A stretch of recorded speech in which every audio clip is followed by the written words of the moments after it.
break! Yes, At break it nandito down, ang paborito niyong duo, which is yung Sumi, no? Sumi, sumain nyo. Charot. At nandito kami ngayon para makipagtsikaan sa inyong lahat. Yes, anong chichika? Hindi ko rin alam. Hindi. Eto, Yung season, pag-usapan natin yung Episode natin. 11. Oh, episode 11? Tama. Yes. Episode 11 natin, which is yung genre natin is locking. Oh, kamusta? Kamusta yung experience mo na first time mag-locking pero ano agad yung nagawa mo? Ang experience ko talaga, siya ako yung kasi maganila ko. Kasi ako yung kasi syempre, no, talagang ginive talaga natin yung best natin doon. Nakita naman ng lahat yun, boy. Boy, ang dami nating pagsubok ng araw na yun. Ikaw Pero, lang! nalagpasan. Parang hindi ko nakontrol yung sarili ko. Uminit yung ulo na ito, Suga? Minit yung first time kong mag-init ng ulo talaga dahil. Tapos nung pagkatapos, usap na kami nila Coach Angel. Sabi sa amin na kailangan manalo-matalo, okay lang yan. Gumanon na, kumalma na, nararamdaman ko siya, hindi siya kalma. Kasi syempre, napagalitan ko siya sa maraming tao eh. Alam ko rin naman na, na mali yun. Alam mo yun, syempre kung ako rin bata pa. Alam mo nung kahit sinusuyo ko siya, hindi niya talaga ako pinapansin totally. Paano niya ako, okay ate, gaya. Pero hindi siya yung Jiro na, yung nandiyan kami magkasama. Kami iniwan niya ako sa green home na nahalatangan ng kapatid niya, ng kuya niya. Na iniiwan niya ako talaga. Sabi ko, oh my gosh, kami na next. Hindi pa kami kalma, hindi pa wala. Sabi ko, matatalo kami. Lord, sorry, ganun talaga ako. Tapos before mag-open yung door, wala na ako ibang nasabi sa kanya. Na first time ko nasabi talaga na magkaharap kami na, Jiro, I love you, bunso. I love you. Gumano lang ako. Pag-open ng door. Tapos, naramdaman ko siyang kinapitan niya ako, kumalma na ako. Yun talaga, alam kong okay kami.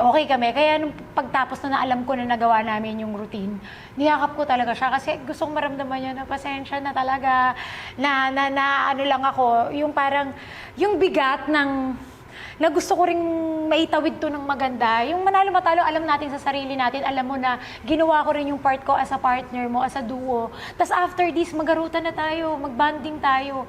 Mahalaga talaga na isa kayo.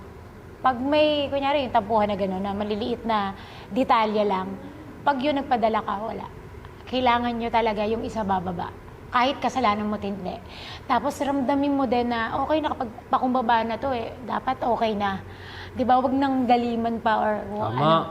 Kasi mas iba kasi ito kasi connection talaga eh. Tsaka ramdam mo ka kung nga rin nag-sorry ka na, tapos hindi pa rin siya okay, ramdam mo pa rin be. Kasi siguro ang tagal na namin ding magkasama at grabe rin yung bonding namin kahit off-cam. So ako bilang mas matanda sa kanya, ramdam ko talaga pag yung siya at as a bata, alam ko talaga kapag hindi pa siya okay. Yun lang talaga, mahabang kaanuhan talaga. Pero yun sana yung, hindi, yung pag sinabi ko, Dati may so, pag-ausuyuin. alam ko, dun that day, maniwala kayo, nandun na kami. Yung pagbuka, dun lang. Eto, bubuka na, ayan na, take. I love you, bunso. Yun na, open na, dahil. Pero ramdam ko, yung kinapitan niya ako, ramdam ko na, okay. Ano siya, naging okay siya nun. Yung hindi ko lang alam sa kanya, pero ramdam kong, yung hinga na parang, mas gumaang kesa yung nandun kami na hindi pa ako nag-I love you sa kanya. Mas malaking gaang. Bata kasi, grabe ang hirap niya suyuin, maniwala kayo dahil kasalanan niya. Mahirap siya suyuin. So alam niyo na girls, nako, paano si Shanti niyan? Ate naman. Siyempre, joke lang. Sigulat ka agad kay Shanti. Hindi kasi pag si Shanti parang gumagaan yung mood mo. Yung parang kahit nagjo-joke, parang masaya ka pa din. Kahit napipikong ka. Ay. Diba? Shanti, magic word, Shanti, ganun. Actually, ako hindi naman ako masyado nag-word kasi ako nag-expect ako na hindi. Pero Nasa siya, gitna lang maganda ako. sa kanya yun. Maganda. Kasi Nasa ako, gitna lang parang ako. nag-expect ako, sabi niya, Si ate nag-expect kasi lagi. Oo, lagi ako kaya nasasaktan ako. So ako, nandun ako lagi na sabihin ko kay ate, huwag ka na mag-expect. Huwag ka Ginanon niya ako. mag-expect. Yung that day. Pero ako, nasa gitna lang ako ng nag-expect ng hindi nag-expect. Kasi kapag nag-expect ka, tapos hindi nangyari, heartbroken ka. O kaya, mawawala ka sa mood kasi sabihin mo, anong kulang, ganun.